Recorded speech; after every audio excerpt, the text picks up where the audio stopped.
Nós temos por felicidade de termos encontrado um caminho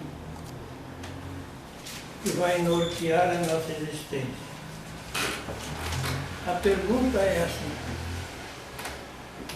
certa vez, acho que 600 anos antes de Cristo, lá no Tibete, sabemos que os noviços lá chamavam ele de gafanhoto. Mas sabe por que chamavam de gafanhoto? Porque o gafanhoto come tudo. E no seminário, o que punha na mesa tinha que comer. Porque nós temos que... Não, eu não gosto disso, meu filho, vamos fazer outro, fazer um ovo frito, não quero ovo frito, quero isso, quero aquilo. Sempre há aquela coisa. Mas ali era... Então aqueles padres, aqueles homens chamavam os noviços de gafanhoto. Chegou um menino e o mestre ficou olhando. Ele andava quieto no meio dos outros, não mexia. Era meio diferente. E ele encucou com o menino. O que será que aquele garoto tem? Ele não brinca muito. Aí ele chegou e falou assim: gafanhoto, você não gosta de jogar bola com os colegas? Eu gosto. Mas por que você não joga? Fica sentado aí. Não mexe. É que eu estou pensando uma coisa. E até agora não entendi bem a coisa. Ué, por que não pergunta? Aí ele olhou de uma sorrisinha assim para o mestre e falou: mestre, por que nascemos? Por que nascemos? O mestre olhou e falou: filho, nascemos neste plano, quer dizer, nesta existência, neste plano, para aprender o manuseio das coisas materiais. Por isso nós temos esse corpo de matéria. Mas por que morremos? Tivemos para aprender e não aprender. Ele falou: é porque a vida é tão curta e tem tanta coisa para aprender que com 80, 100 anos não dá para a criança aprender tudo que tem. E o corpo envelhece. É aí que eu quero chegar. O corpo envelhece, envelhece. Quando você está com a roupa suja, você não troca de roupa, troca uma limpa, toma um banho, vai numa roupa limpa, pois é. O espírito é a mesma coisa. Quando esse corpo aqui envelhecer, ele vai trocar de corpo, vai ter outra vida, outras oportunidades, talvez em outros planos diferentes deste aqui.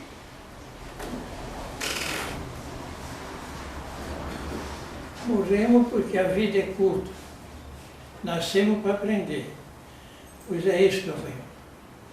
Porque enquanto você existir, vai haver possibilidade de aprender. Mestre, mas é tão difícil aprender. Falou: não. O nosso plano está cheio de exemplos. Tem 1001 exemplos. O mais prático, você olha no rio. O rio não nasce pequenininho, numa moitinha, no meio de umas pedrinhas e tal, não vai crescendo, vai tocando barco, vai indo, vai. Você já viu alguém estancar no rio? Quase impossível.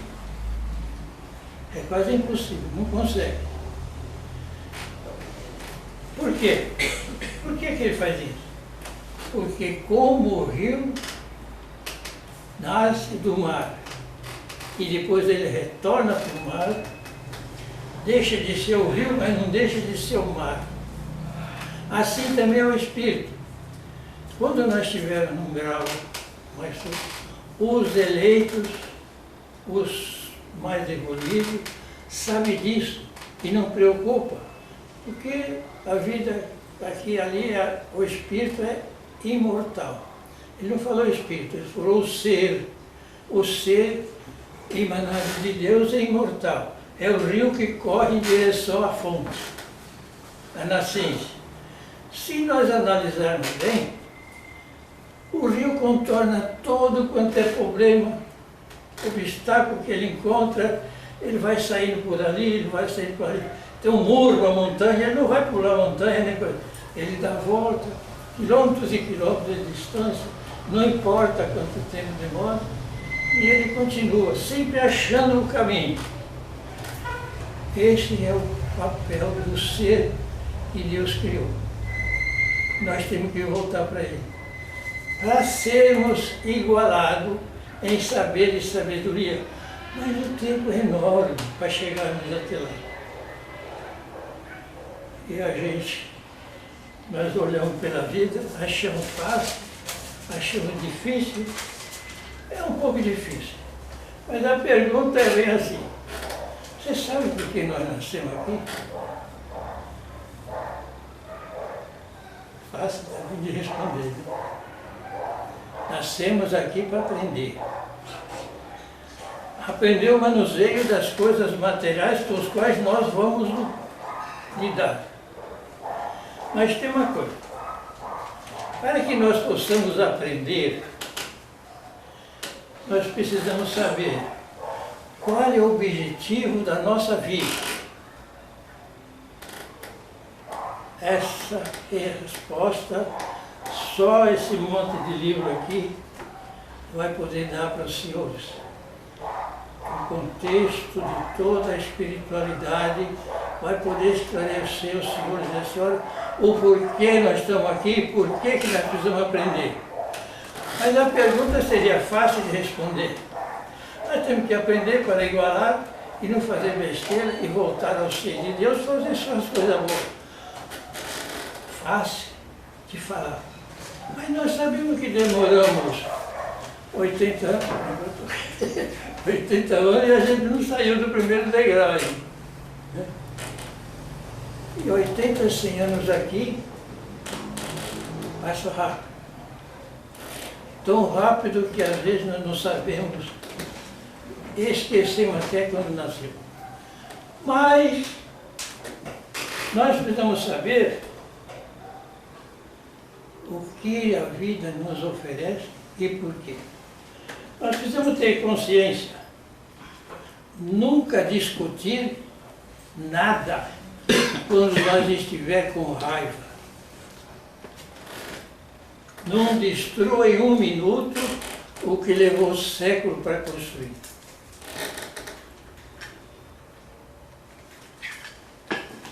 Nunca seja sincero contigo mesmo. Assim você nunca mentirá para ninguém. Nunca veja um problema maior do que a tua fé em Deus.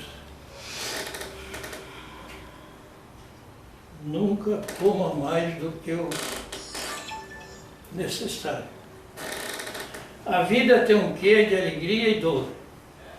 Portanto, sorria sempre, mesmo na dor. Nós falamos disso tudo e há a conotação de que nós temos que aprender, enquanto existir vida, é aprendizado.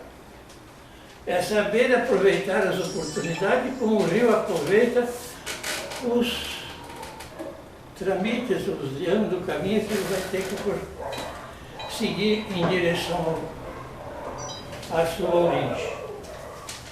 E nós voltamos a Deus, olha que é difícil. Os eleitos, os espíritos envolvidos, não sentem essa dificuldade. Até tem um menino aqui que perguntava uma polêmica dele, questão do milagre, né? Ele estava apavorado porque o palestrante disse, não há milagre. E nós ficamos, pessoa que não entende, fica cabreiro, não fica. Desde criança você nasceu católico, reformista, todas as igrejas, só baseou no milagre. Ah, Jesus fez tudo quanto foi milagre. E agora o fulano vem aqui e fala, não há milagre.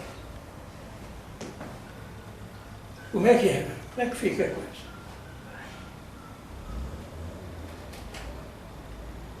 Não há milagre. Não há milagre para aqueles que os fizeram.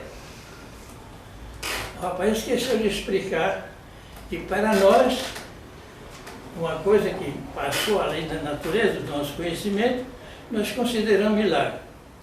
Mas Jesus, espírito do seu Pilato, daí para cima, tudo normal, tudo legal. Sua vontade manifesta desse globo, nesse céu, dessas luzes, dessas estrelas, em tudo que existe.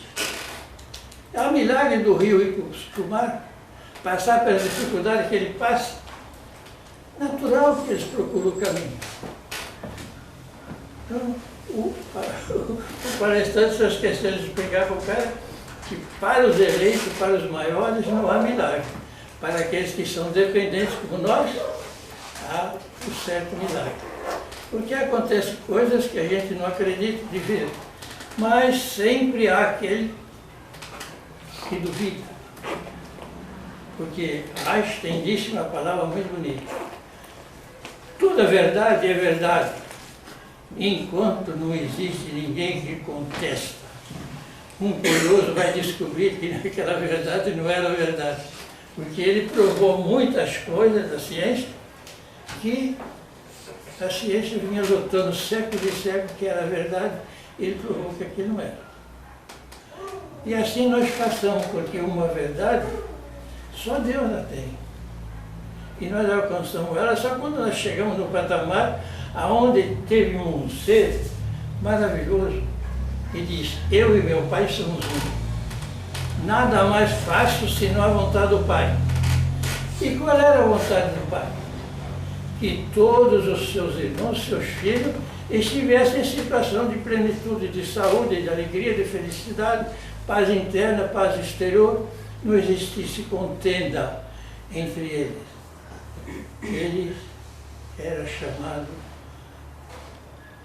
um chama de muitos nomes, e outro chama a luz do mundo.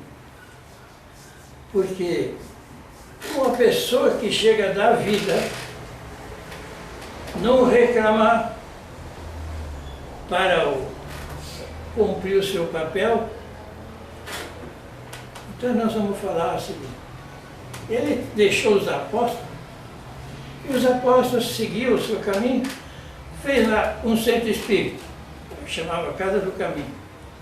E lá atendia cesta básica, comida, aquelas coisas todas. E o Pedro começou a ouvir críticas, porque sempre há. Por mais que o fulano chegue e fale, não mataram Jesus, criticam todo mundo. E o Pedro estava cabreiro.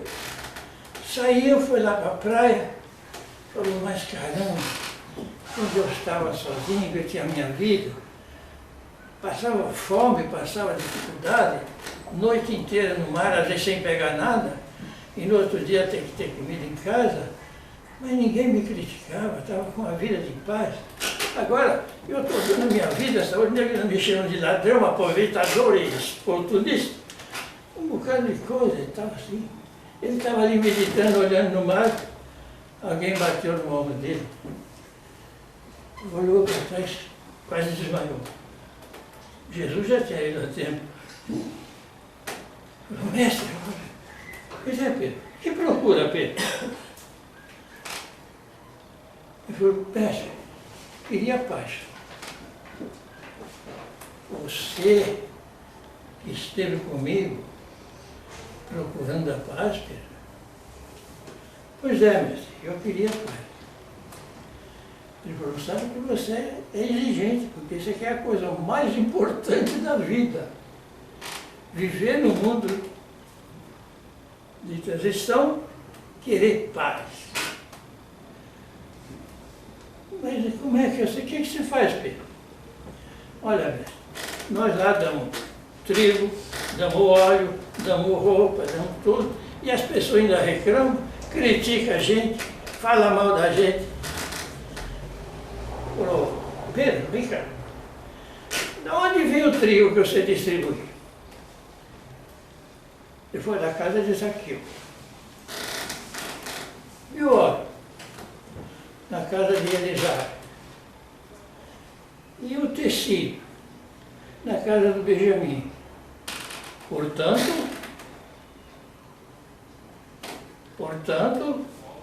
ele não está dando nada.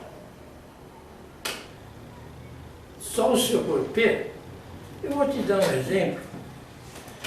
Uma coisa que eu fiz não te adiantou, mas vou te dar outra. Quando eu estava pregado na cruz, que eu olhei de lado, só vi lobo feroz. Lobos pequenos, lobo grande, todo, macho, fêmea, todo enferrado, mostrando os dentes para mim. E eu fiz a única coisa que podia fazer. Esse que foi que o senhor fez ali na cruz? Eu não vi nada. Você não viu nada, porque você não estava lá. Se você estivesse lá, você teria visto. Gritei ao meu pai, Pai, perdoa, porque eles não sabem o que fazem.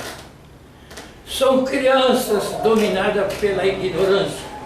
Não falou dominadas pelos olhos, são crianças dominadas pela ignorância. A ignorância é que mata, é que castiga, que corrói e tira o sono. Se nós nos libertarmos da consciência, não é muito fácil. Mas podemos fazer igual Jesus fez. Quem que deu aquilo lá? Foi fulano. Aí ali tem uma menina, hoje ela não veio até, mas a pergunta é concernente à situação. Ela chegou e perguntou para mim, nós estamos no centro, e ela começou a estudar. Fizeram para ela estudar o livro do Espírito. Ela foi indo e deparou com uma pergunta que para certas pessoas é meio danado também. O Espírito pode fazer mal para o outro? A resposta é curta e grossa, não.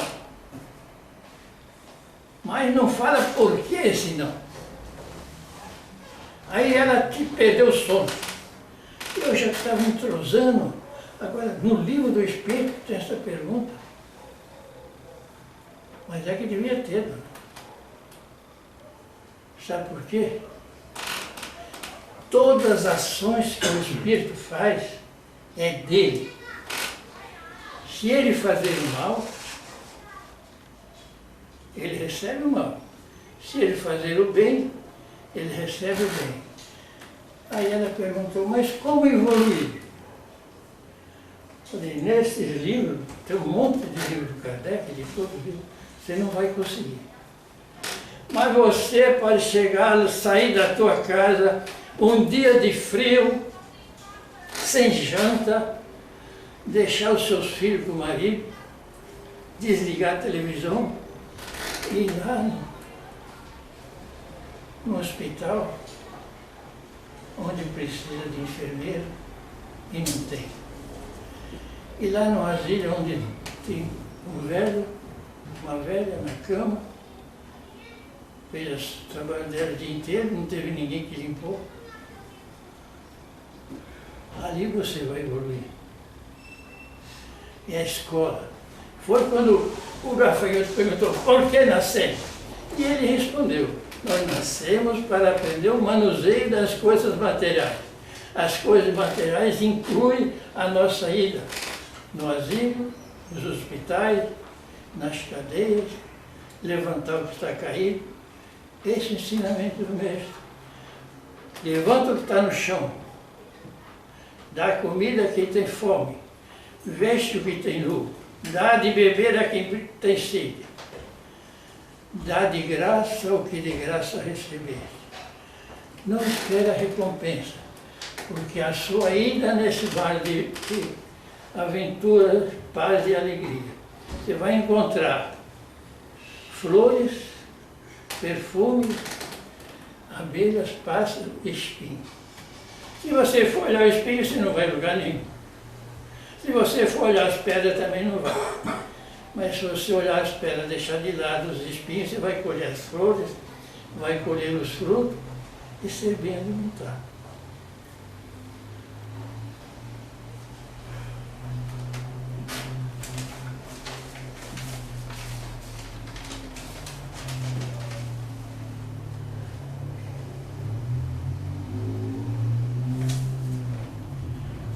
Você sabe que às vezes nós fazemos algumas poesias, ou temos algumas poesias. Essa poesia é uma espécie de, como é que nós falamos? Prágio.